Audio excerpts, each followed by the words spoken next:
Every leader has two sacks. The one in front, which is full of everybody else's flaws. It's easy to see, easy to complain about. The smaller one behind is full of your own flaws. You don't see it, but it's obvious to everybody else. The leaders who fail spend all day pointing at the front sack. The leaders who win learn how to shoulder the one behind. I'm Chris Hunsicker, and this is the Dealership War Room. Leadership Fire, 7 minutes, built daily, fueled intentionally, and delivered relentlessly. And today is tool number 5 in the Stoic Leaders Toolkit. And what we're really going to look at is how specifically can you start getting a hold of and managing your own blind spots. So let's dive in. As the afternoon at Plato's Academy was coming to a close, Dr. Robertson shared with us this is an ancient Stoic metaphor of the two sacks. Here's the gut check.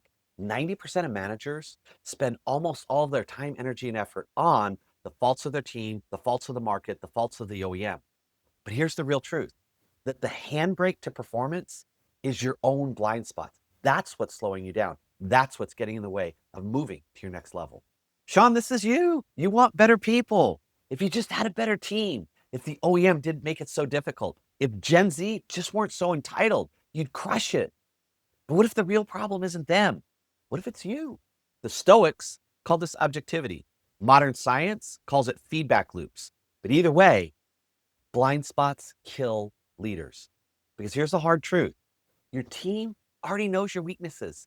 They know when you lose your temper. They know your inconsistency. They know when you don't follow through. The only one who doesn't know it is you. This is why Stoicism as a philosophy demands humility. Invite criticism, search for it, because you cannot fix what you cannot see. And when you do, the culture shifts. Suddenly your team, instead of seeing a boss who blames, they see a leader who owns. And ownership builds trust, and trust builds buy-in, and buy-in builds production and execution. That's the definition of velocity.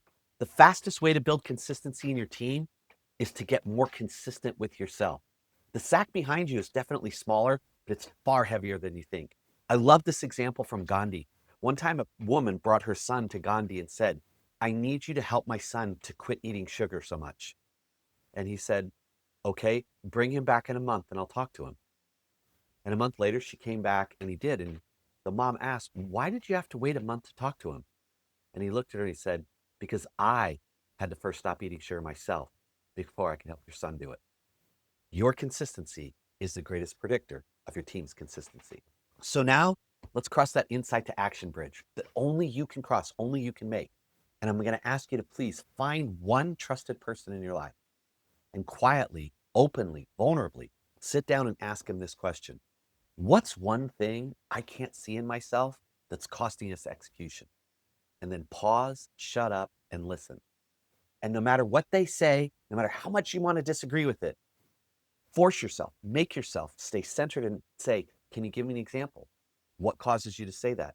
Can you tell me a little bit more? Mine for data, mine for feedback. In other words, seek criticism so you can get absolute clarity, so you can create absolute change. And now, write it down. Don't argue, don't explain, just sit with it. Because that one insight just might be exactly what you need to get to the next level. This wraps our 5-part arc on the Stoic Leaders Toolkit. And I hope you find this valuable, and I hope you'll come back and rewatch these over and over and over again. On Monday, we talked about clarifying values. On Tuesday, that double standard and how easy it is for us to send grace to others and then criticism to ourselves. Then on Wednesday, we looked at flexibility, how critical that was.